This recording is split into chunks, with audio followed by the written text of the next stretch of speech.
Durante séculos, o poder sempre soube de uma coisa: quem controla o passado controla o presente, e quem controla o presente controla o futuro. Mas agora uma empresa privada decidiu que não basta influenciar o presente. Ela quer reescrever o passado inteiro. Com estética de cinema, música épica e discurso inflamado, o Brasil Paralelo se apresenta como o guardião da verdade escondida, o único capaz de revelar aquilo que supostamente professores, universidades e historiadores teriam conspirado por décadas para esconder. Mas existe um pequeno problema nessa história.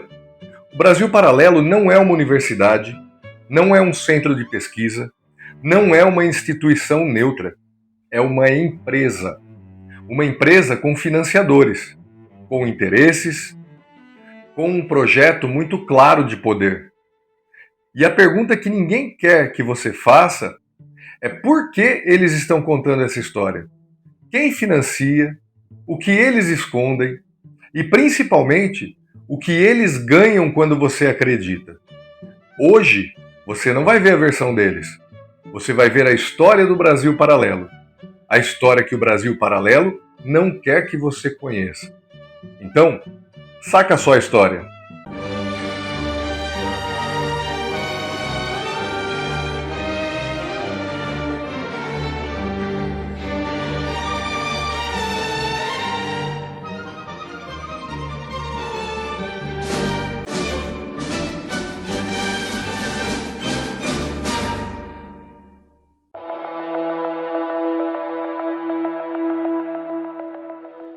Quando a gente fala de Brasil Paralelo hoje, o público já pensa imediatamente em documentários de estética cinematográfica, discursos inflamados contra o marxismo cultural e uma narrativa que coloca como alternativa à história acadêmica.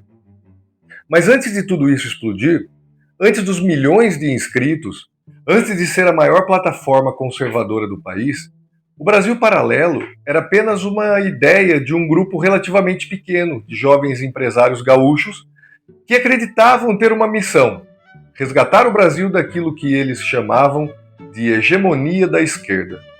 O ano era 2016. O país fervia. O impeachment de Dilma Rousseff tinha acabado de acontecer. O clima político estava radicalizado como nunca. Redes sociais viravam campos de batalha e o YouTube era o novo palanque da guerra cultural.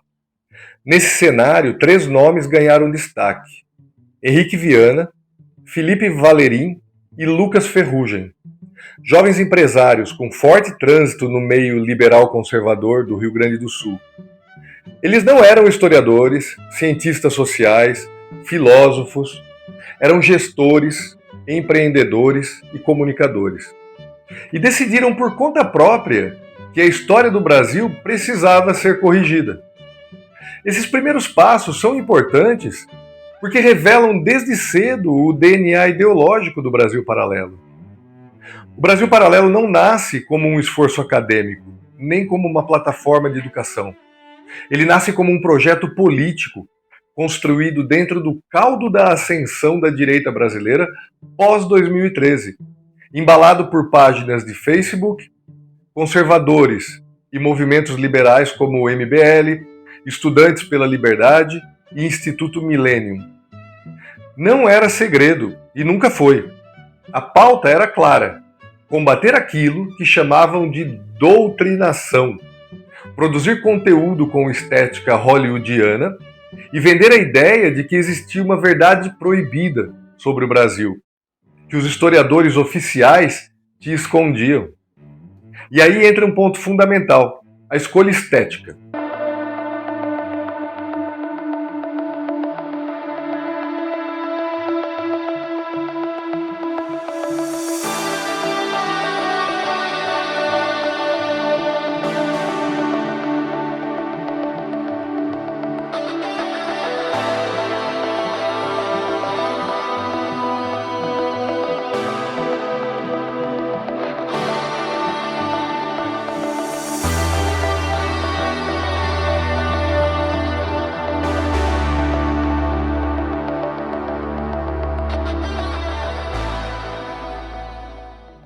O Brasil Paralelo entendeu desde o começo que o público brasileiro, cansado de política tradicional e de debates técnicos, respondiam muito mais à emoção do que à razão. E foi exatamente isso que eles entregaram: roteiros emocionais, personagens épicos, vilões bem definidos e uma narrativa em que o espectador sempre tem a sensação de estar descobrindo algo oculto. É entretenimento? É documentário? É propaganda? É tudo isso junto. E essa mistura foi calculada desde o início. A plataforma nasceu em um momento de crise profunda da confiança nas instituições brasileiras.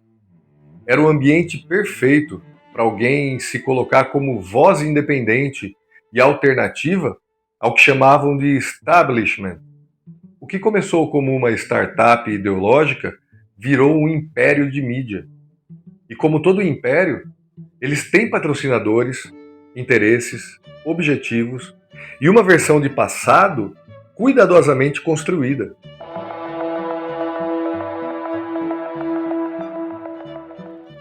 Quando o Brasil Paralelo começou a se popularizar, uma das perguntas mais repetidas era: quem está por trás disso? A resposta oficial sempre foi a mesma: somos independentes, financiados apenas por nossos assinantes. bonito, elegante, passa credibilidade, mas basta arranhar a superfície para perceber que essa história tem algumas camadas a mais. Primeiro, a empresa foi financiada inicialmente por empresários gaúchos ligados ao setor imobiliário, varejista e do agronegócio. Grupos tradicionalmente conservadores e alinhados às agências econômicas liberais. São redes empresariais que circulam entre fiergues, federações industriais e associações empresariais que vinham desde o início da década de 2010 financiando movimentos de direita que atuavam nas redes. Segundo, muitos dos convidados dos primeiros documentários eram figuras ligadas a think tanks como Instituto Millennium, Instituto Mises Brasil e Brasil 200, todos com forte presença empresarial na formulação de políticas liberais. Isso quer dizer que há um grande financiador secreto? Não necessariamente. Mas quer dizer que o projeto nunca foi neutro. Ele não nasce do nada. Ele surge dentro de redes específicas de poder econômico. Redes que enxergam a disputa narrativa histórica como parte de uma guerra maior, a guerra cultural. Esses grupos sempre tiveram um problema com a academia brasileira. E aqui vale explicar algo importante. A universidade brasileira, principalmente nas áreas de humanidades, realmente tem um perfil majoritariamente progressista. Isso é fato. Mas reconhecer isso não significa aceitar a ideia absurda de que existe uma máquina de doutrinação no Brasil. O Brasil Paralelo transformou esse incômodo em arma política. E aí entra a estratégia genial e perigosa da plataforma. Eles não atacam diretamente o poder econômico que o sustenta. Eles atacam o poder simbólico da academia, porque atacar a economia e as elites gera resistência. Atacar professores comunistas rende aplausos. É uma guerra onde o inimigo é definido com precisão. Humanidades, sociologia, história, filosofia, todos tratados como parasitas do Estado. E, convenientemente, quem aparece como alternativa? Eles mesmos. A narrativa funciona tão bem que muitos espectadores acreditam piamente que estão consumindo informação neutra, quando, na verdade, estão sendo conduzidos por um projeto político que tem claros interesses de classe. É a velha história: elite financiando discursos contra aquilo que pode limitar o poder da própria elite. Nada mais brasileiro do que isso.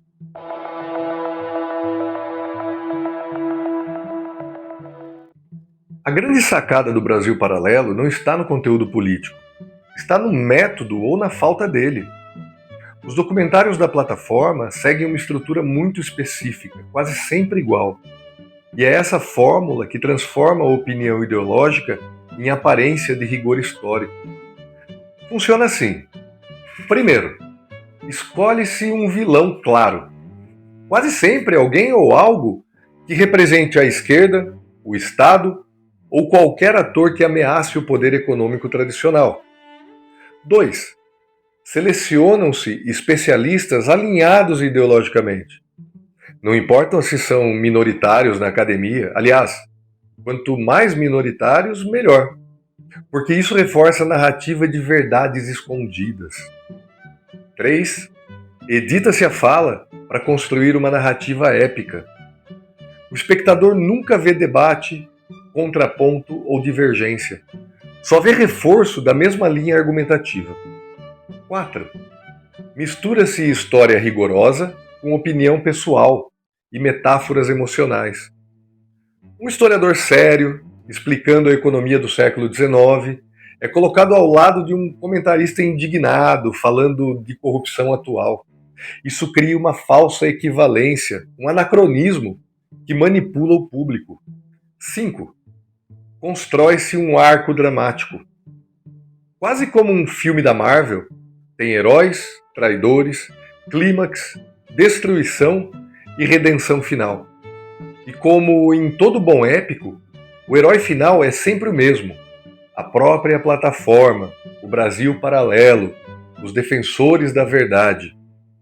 Esse método é tão eficiente que cria a ilusão de profundidade mesmo quando não há rigor. A estética dá o peso, a música dá emoção. Os cortes rápidos são dinamismo e a ausência de contestação dá a sensação de que todo mundo concorda. O maior problema não é ter um discurso conservador. Isso é legítimo. O problema é chamar isso de história, porque história requer método, fontes variadas, debate, crítica, revisão. História é feita com fraturas, contradições, divergências. No Brasil paralelo, tudo isso desaparece. O passado vira um palco para reforçar posições políticas contemporâneas. O objetivo nunca é entender, é convencer. E para um público cansado de incertezas, essa falsa segurança é irresistível.